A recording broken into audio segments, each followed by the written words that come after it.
वाले मन में विचार करके श्रद्धा भक्ति से कार्य करने लगे।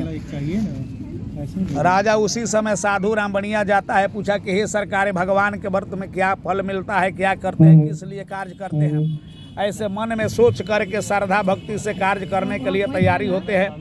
तो साधु राम बनिया से वे कहे कि नहीं, देखिए जो मन में आपका श्रद्धा है, कार्य है, हमारे घर में धन का कमी नहीं है, पुत्र नहीं है, पुत्र प्राप्ति के लिए मैं भगवान सत्यनारायण स्वामी का व्रत पूजन करता हूँ।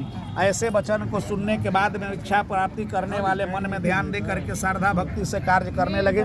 श्रद्धा कार्य करने के लिए इच्छा प्राप्ति हुआ, मन में विचार करके और आगे की ओर बढ़ने लगे।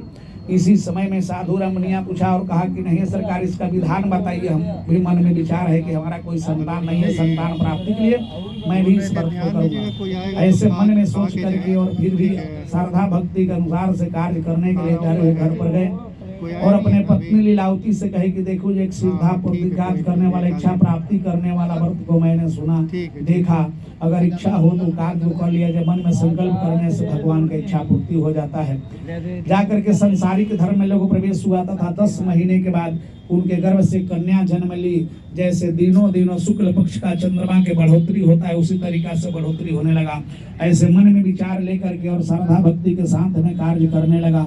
ऐसे ही देख करके साधु राम बनिया कार्य किए और 15 दिन का कार्य करने के लिए, जैसे चंद्रमा भगवान 15 दिन में पूरा गोलंबर दिखाई देते हैं, उसी तरीका से 15 दिन का कार्य हुआ। तो 15 साल वर्धित करने पर कन्या का विवाह जोग देख करके लीलावती बोली कि हे स्वामी, जो आप मान्यता कर दिए हैं, भाड़ा भाग दिए हैं, वे क्यों नहीं पूरा करते हैं। चाहे लड़की हो चाहे लड़का, आखिर तो भगवान का दिन है, इसलिए भगवान का कृपा का कार्य कीजिए और जो मान्यता किए हैं उसको पूरा कर लीजिए।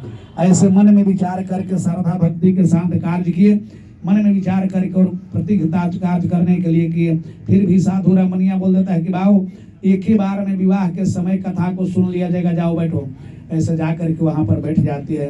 अपना गृह कार्य करने के लिए तैयारी हुई। कुछ समय के बाद में मन में विचार करके और कार्य करने लगी तो वहां पर कही कि नहीं, काथा कार्य किया, वो कन्या का विवाह के लिए अच्छा घर बर खोज करके विवाह शादी करा दिया जाए।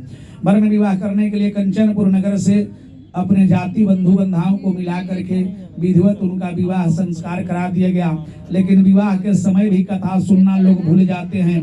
इस कारण से भगवान रुष्ट होकर के उनको दारुण दुख कठिन से ऐसा वचन बोलते हैं कि राजा अधिक करने वाला साहूकार को बार बार कथा को संकल्प करता है, भाड़ा भाग देता है, भाड़ा पर भाड़ा, लेकिन इनका पूरा मनता नहीं होता है, इसलिए इनको कुछ दंड मिलना चाहिए। ऐसे वचन को सुनने के बाद में भगवान का दया दृष्टि हुई और कार्य करने के लिए तैयारी लोग हो जाते हैं।